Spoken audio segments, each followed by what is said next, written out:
Morning पिला माने आज आमे तुम अष्टम श्रेणी विज्ञान बहिर प्रसंग कोश गठन और कार्यर परवर्ती पाठ कोशर गठन और कार्य विषय पढ़िबा।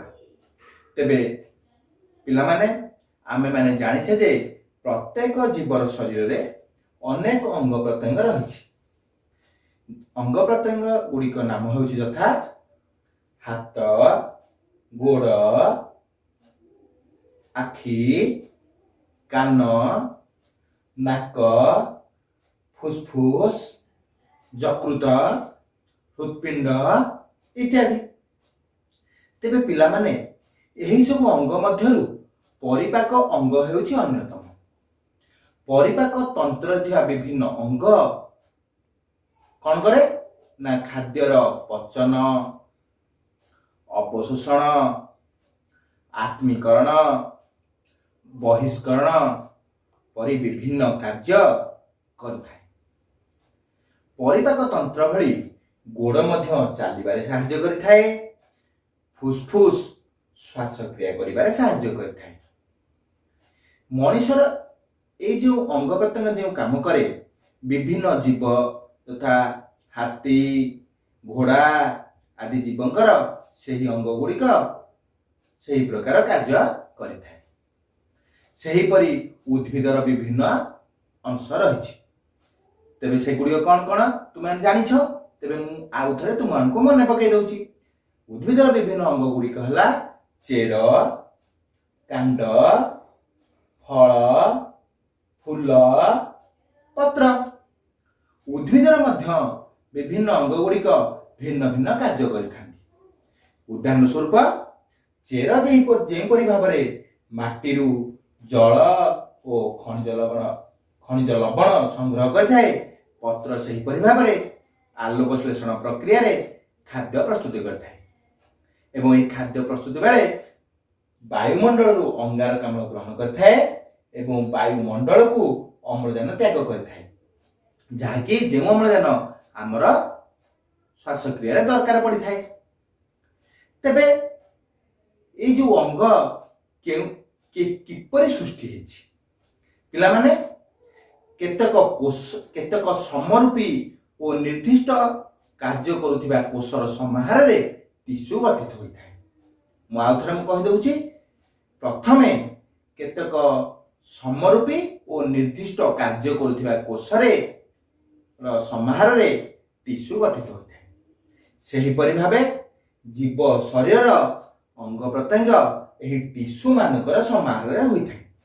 जदि आमे ताको ग्राफ रे कहिबा, प्रथमे कोश, कोश मानकर समाहार रे टिश्यू, टिश्यू मानकर समाहार रे अंग, केते गुडी अंगर समाहार रे अंग तंत्र एवं केते गुडी अंग तंत्रर सहायता रे पूर्णांग जीवर शरीर। तेबे जीवर शरीर अनेक अंग प्रत्यंग और टिश्यू मानकर समाहार रे गठित। तेबे आमे एठरे गोटे उदाहरण नबा।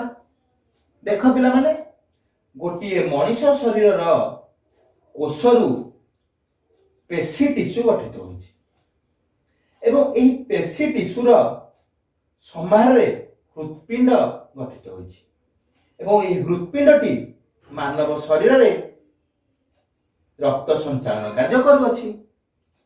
सेही परि भाबरे आ गोटे उदाहरण नबा।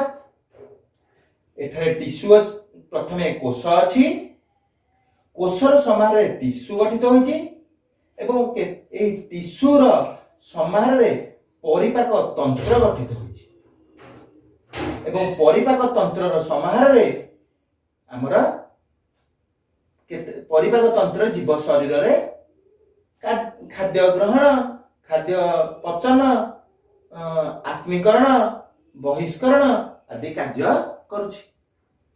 पिला माने मनुष्य शरीर भली सेही परि अलगा जीव यथा घोड़ा एवं उद्भिद देहरे मध्य एही कोश रहिछि एवं कोशरु टिश्यू, टिश्यूरु अंग, अंगरु अंग तंत्र, तापरे संपूर्ण घोड़ार शरीर बा